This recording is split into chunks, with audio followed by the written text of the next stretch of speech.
William Golding का मानवता पर से विश्वास उठ रहा था। द्वितीय विश्व युद्ध में ब्रिटिश विध्वंसक पोत पर सेवारत दर्शन शास्त्र के शिक्षक से रॉयल नेवी के लेफ्टिनेंट बने गोल्डिंग को लगातार अपने साथियों के अत्याचारों का सामना करना पड़ रहा था। और जब वे इंग्लैंड लौटे तो पाया कि शीत युद्ध की महाशक्तियां एक दूसरे को नाभिकीय सर्वनाश की धमकी दे रही थीं। ये देखकर वे मानव स्वभाव की जड़ों की पड़ताल को विवश हो गए। हिंसा की अपरिहार्यता पर उनके इसी चिंतन से प्रेरित था उनका पहला और सर्वाधिक लोकप्रिय उपन्यास लॉर्ड ऑफ द फ्लाइज। 21 प्रकाशकों से ठुकराए जाने के बाद आखिरकार 1954 में यह उपन्यास प्रकाशित हुआ।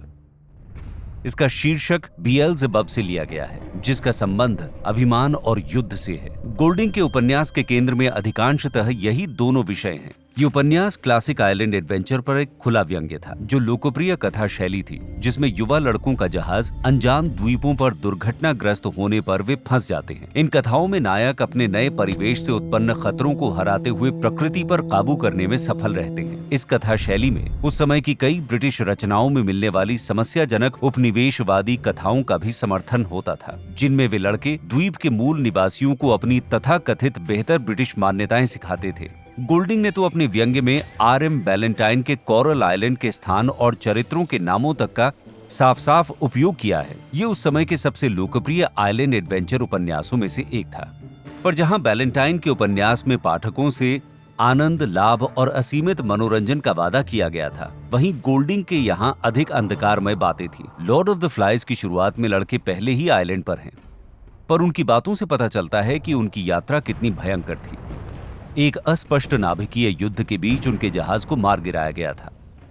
6 से 13 वर्ष के ये लड़के एक दूसरे के लिए अपरिचित हैं। एक गायक मंडली को छोड़कर बाकी सब काली वर्दी पहने हुए, और उनका नेता था जैक नामक एक लड़का। बैलेंटाइन के कोरल आइलैंड की तरह यहां भी लड़कों का नया घर स्वर्ग सा है। ताजा पानी, आश्रय और प्रचुर मात्रा में भोजन के स्रोत। पर उपन्यास के शुरुआती पन्नों से ही इस शांत दिखती परिस्थिति पर विकराल काले बादल छाए रहते हैं।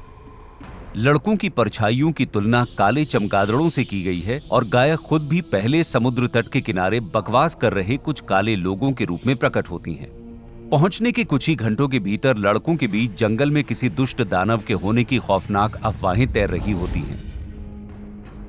इन अपशकुनी शुरुआतों से गोल्डिंग की कहानी यह खुलासा करती है कि किसी वयस्क अधिकारी के न होने पर आपसी सहयोग कितनी तेजी से खंडित हो जाता है। शुरुआत में बचे हुए लोग कुछ व्यवस्था स्थापित करने की कोशिश करते हैं। रैल्फ नामक एक लड़का समूह को इकट्ठा करने और काम सौंपने के लिए शंख बजाता है, लेकिन जब जैक रैल्फ के साथ नेतृत्व के लिए होड़ करता है तो समूह बिखर जाता है और लड़के अपनी काली इच्छाओं के आगे झुक जाते हैं। बच्चों की ये भीड़ जल्द ही अपनी बचाव योजनाएं भूल जाती है, तर्क की कुछ आवाजों को चुप करा देती है और द्वीप के किनारे तक तथा अक्लमंदी की हद तक जैक का अनुसरण करती है। उपन्यास की नैतिकता, सभ्यता और समाज के सार्वत्रिक विषयों के कारण ये एक साहित्यिक क्लासिक है, जो अपने समय की परिपाटियों और मानवता से जुड़े विश्वासों दोनों पर व्यंग्य करता है। हालांकि आइलैंड एडवेंचर कहानियां अक्सर उपनिवेशवाद का समर्थन करती हैं, पर लॉर्ड ऑफ द फ्लाइज अपने शीर्षक को पलट देता है। मूल निवासियों को रूढ़िवादी के बतौर दिखाने की क्रूरता की बजाय गोल्डिंग अपने देवदूत समान ब्रिटिश स्कूली लड़कों को बर्बर कैरिकेचर में बदल देते हैं। और जब लड़के आइलैंड पर अपनी खुद की लड़ाई लड़ रहे होते हैं, तब उन्हें वहां लाने वाला कहीं अधिक विनाशकारी युद्ध नेपथ्य में जारी रहता है। यदि लड़कों को खुद से बचा लिया जाए तो भी वो किस प्रकार की दुनिया में लौटेंगे?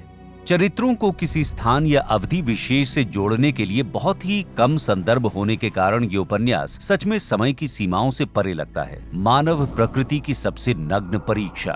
और हालांकि कुछ पाठक गोल्डिंग के विकट दृष्टिकोण से सहमत न हो, पर लॉर्ड ऑफ द फ्लाइज इतना अशांतकारी जरूर है कि ये सबसे अडिग आशावादी को भी डिगा सकता है। अगर आप सीखना पसंद करते हैं तो हमारा चैनल सब्सक्राइब करें।